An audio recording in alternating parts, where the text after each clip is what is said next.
سید و شہداء حضرت امام حسین جب اپنے نانا خیر البشر حضرت محمد صلی اللہ علیہ وآلہ وسلم کی یاد میں مخزون و مغموم رہنے لگے تو اللہ پاک نے آپ کو شبیہ مصطفیٰ حضرت علی اکبر سے نوازا۔ شہزادہ علی اکبر 11 شعبان المعظم 43 ہجری کو پیدا ہوئے۔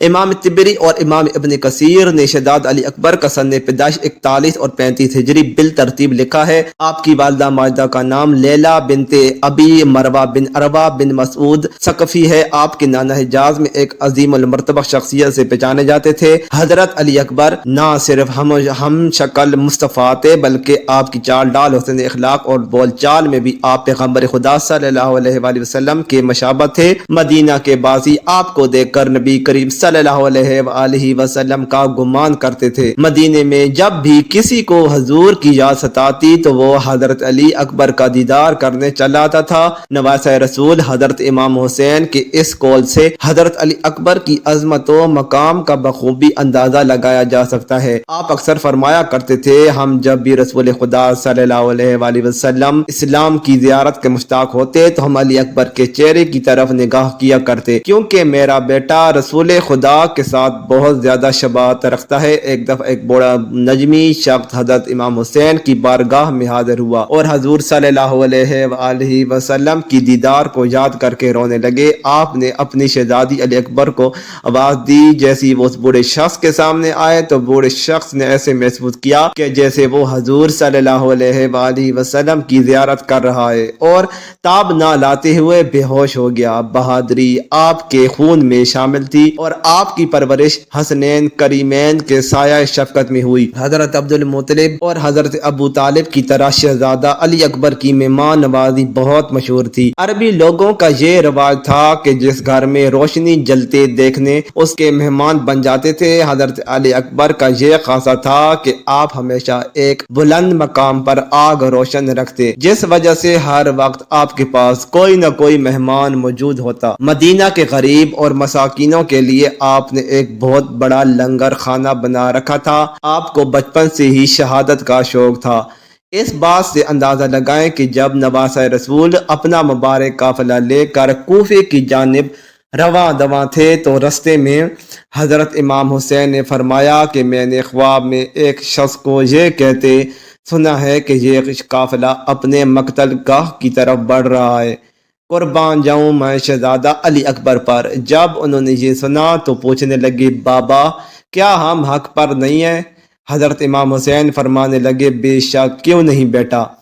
شہزادہ علی اکبر نے پھر جواب دیا، وہ تاریخ کی کتابوں میں سنہری حروف سے درج ہے۔ آپ فرمانے لگے، جب ہم حق پر ہیں تو پھر ہماری شہادت بھی یقینی ہے، مرنے سے کوئی خوف نہیں ہے، کیونکہ حضرت علی اکبر کی آواز مبارک بھی اپنے جد امجد نبی مکرم صلی اللہ علیہ وآلہ وسلم کے ساتھ ملتی تھی۔ اس لیے نواسہ رسول حضرت امام حسین اکثر اپنے بیٹے علی اکبر کو ہی اذان دینے کا حکم دیتے تھے۔ اس طرح کربلا کے بے شناخت صحرا میں 61 ہجری 10 محرم کی صبح کو بھی حضرت امام حسین نے اپنے شہزادے علی اکبر کو اذان دینے کا کہا، ایسی اذان جو کہ کبھی پہلے زمین و آسمان کے باسیوں نے نہ سنی ہوگی۔ ہوائیں معطر ہونے لگتی ہیں، پہاڑ ہلنے لگتے ہیں، لیکن پھر بھی شکی القلب لشکر کو ندامت محسوس نہیں ہوتی۔ دنیا کے طالب ان بدبختوں کے دل نہیں لرزے۔ اذان ختم ہوتی ہے، نماز ادا کی جاتی ہے۔ بنی ہاشم کے شہروں میں سب سے پہلے حضرت علی اکبر ہی اجازت مانگتے ہیں، میں میدان میں سب سے پہلے جاؤں گا، جس سے ہم شکل پیغمبر بارگاہ حسینی میں حاضر ہوتے ہیں۔ ابا جان اب مجھے اجازت دیجیے۔ حضرت امام حسین نے ان کی پیشانی پر الوداعی بوسہ ثبت کرتے ہوئے جمع سال بیٹے کو سینے سے لگا لیا اور بیٹے کو حسرت بھری نظروں سے دیکھا اور دعائیں دے کر مقتل کی طرف روانہ کیا کہ بیٹا جاؤ، اللہ کی راہ میں اپنی جان کا نذرانہ پیش کرو۔ علی اکبر شیر کی طرح میدان جنگ میں آئے، سراپا پہ کر رونائی، سراپا پہ کر حسن، سراپا پہ کر جمال و مصطفیٰ مجتبیٰ صلی اللہ علیہ وآلہ وسلم کی تصویر کامل جدیدی لشکر سے نبرد آزما تھے۔ جب حضرت علی اکبر میدان جنگ جا رہے تھے تو فرما رہے تھے، میں علی حسین ابن علی ہوں، رب کعبہ کی قسم ہم ہی رسول خدا کے نزدیک ہے۔ امام ابو الفرج اصفہانی نے اس طرح روایات نقل کرتے ہیں کہ علی اکبر جب میدان میں جاتے ہیں تو امام علی مقام حضرت حسین فرماتے ہیں، اے اللہ گواہ رہنا، ابھی جو جوان میدان میں گیا ہے وہ تمام لوگوں میں سے سب سے زیادہ رسول خدا سے مشابہ ہے، اسے جلد سے جلد اپنے نانا رسول خدا کے ہاتھوں جام کوثر سے سیراب کرنا۔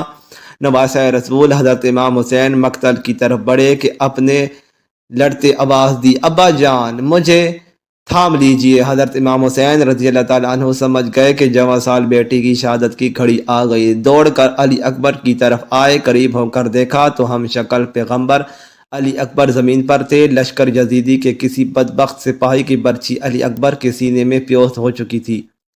یزیدی لشکر جیت کے نعرے بلند کرتے ہوئے واپس لوٹ گئے۔ امام علی مقام زمین پر بیٹھ گئے، اپنے زخمی بیٹے کا بوسہ لیا، جسم زخموں سے چور ہے، کوئی جگہ نہیں جہاں تلوار کا نشان نہ ہو۔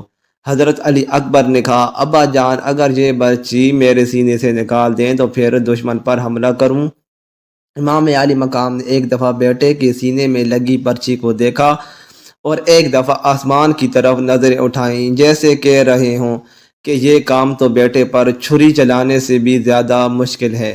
لیکن تاریخ گواہ ہے کہ حضرت امام نے اپنے بیٹے شبیہ مصطفیٰ شہزادہ علی اکبر کے سینے پر جب برچی نکالی تو خون کا فوارہ آپ کے چہرہ عطر پر پڑا۔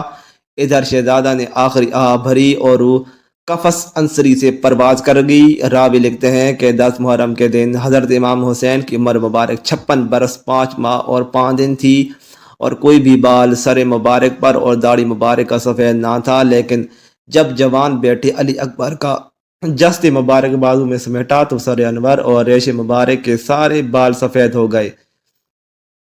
جوان بیٹی کی شہادت نے باپ کو غم سے نڈھال کر دیا تھا۔ امام ابن عساکر نے سیدنا حضرت امام حسین سے روایت کی ہے کہ حضور صلی اللہ علیہ وآلہ وسلم نے ارشاد فرمایا، گویا کہ میں ایک سفید داغوں والے کتے کو دیکھ رہا ہوں جو میرے اہل بیت کے خون میں منہ مار رہا ہے۔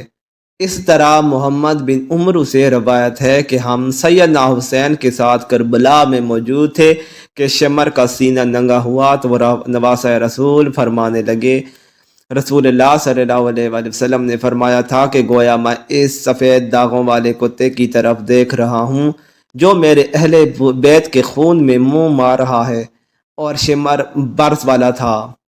اب ناظرین آپ خود فیصلہ کریں کہ کیا لشکر یزیدی میں شامل کسی بھی شخص کو انسان کہا جا سکتا ہے؟ اللہ اکبر، کیسے کیسے ظلم ہوئے ہیں کربلا میں۔ لاکھوں سلام ہو جناب حضرت علی اکبر پر، کروڑوں درود حضور صلی اللہ علیہ وآلہ وسلم ان کی آل پر۔ اللہ پاک مجھے اور آپ کو حضور صلی اللہ علیہ وآلہ وسلم اور ان کی آل پاک سے بے شمار محبت عطا فرمائے۔ مزید اچھی ویڈیوز کے لیے چینل کو سبسکرائب کریں۔ شکریہ۔